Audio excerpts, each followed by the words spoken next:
भिंडी की खेती अपने राज्य में गर्मी और बरसात दोनों ही मौसम में की जाती है। तो जो किसान भाई खरीफ भिंडी की खेती करना चाहते हैं, उनके लिए वर्तमान समय इसकी बुवाई के लिए उपयुक्त चल रहा है।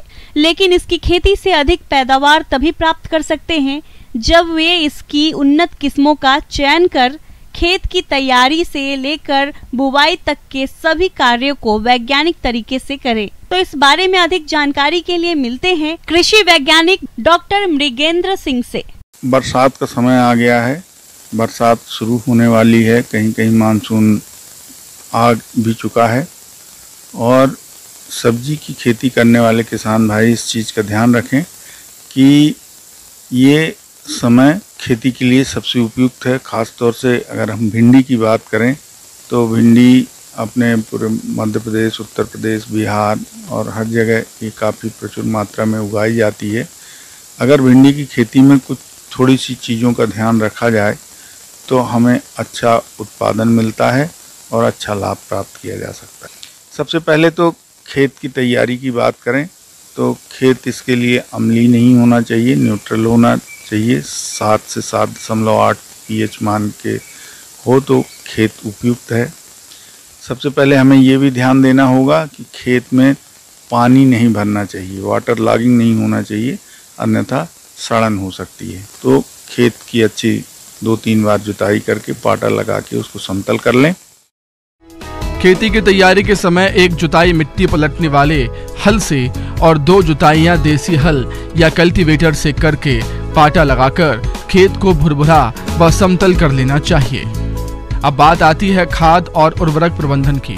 तो 20 टन सड़ी हुई गोबर की खाद, 220 किलोग्राम यूरिया, 250 किलोग्राम SSP प्रति हेक्टेयर प्रयोग में लाएं, जिसमें यूरिया की आधी और अन्य खाद उर्वरकों की पूरी मात्रा बुआई के समय दें और शेष 110 किलोग्राम यूरिया का प्रयोग आप खरीफ फसल में 2 बार में करें, जिससे आपके फसल की बढ़वार अच्छी होगी।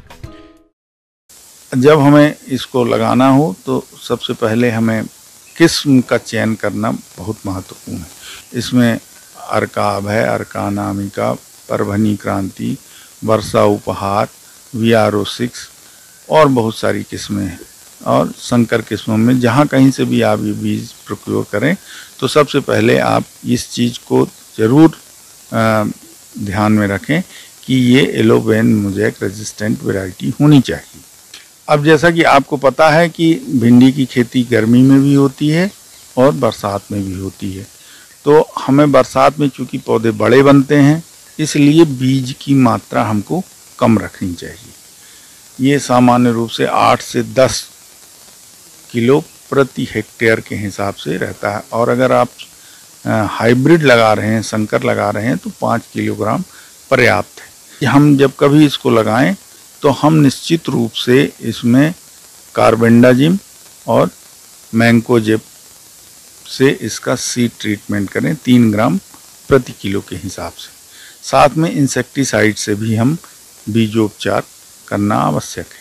ये तो बीजोपचार की बात हो गई। इसके बाद हमको कोशिश ये करनी चाहिए कि हमें लाइन से ही इसकी सोइंग करना चाहिए।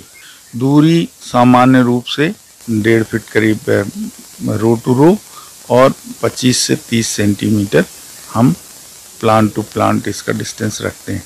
लेकिन किस्म के अनुसार इसको हम कम या ज़्यादा भी कर सकते हैं।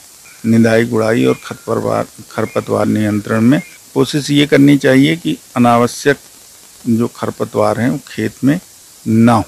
सामान्य रूप से इसका निदाई गुड़ाई से ही खरपतवार नियंत्रण करने की कोशिश करनी चाहिए। साथ में अगर कभी कभी ऐसा होता है कि बीच बीच में ड्राई स्पेल आ जाते हैं, बाकी तो आपको पानी देना है, कैसे देना है किसान भाई ये बहुत अच्छे से जानते हैं। आपकी खेत की मिट्टी अगर हल्की है तो बरसात में सामान्य रूप से सिंचाई की आवश्यकता नहीं होती है, लेकिन अगर कभी ड्राई स्पेल आ गया, बीच में काफ़ी लंबे समय तक 10, 15, 20 दिन तक पानी नहीं गिरा तो हमें बीच बीच में उसमें पानी की भी देने की भी आवश्यकता होती है। साथ में जैसा मैंने आपको पहले कहा था कि खेत में जल भराव नहीं होना चाहिए, इसलिए हमें बरसात में जल निकास की व्यवस्था आवश्यक रूप से देख लेनी चाहिए। साथ में भिंडी में मैं एक बात और कहना चाहूँगा कि मुलायम रहता है, तभी समय पर इसकी तोड़ाई आवश्यक है। तो इन चीज़ों को अगर हम ध्यान रखेंगे तो निश्चित रूप से हमें अच्छा मुनाफा प्राप्त हो। इस तरह किसान भाइयों, अगर आप इन सभी बातों को ध्यान में रखकर भिंडी की बुआई करते हैं तो आपके फसल की बढ़वार अच्छी होगी और आगे चलकर आपको ऐसी फसल से अधिक उपज की प्राप्ति होगी।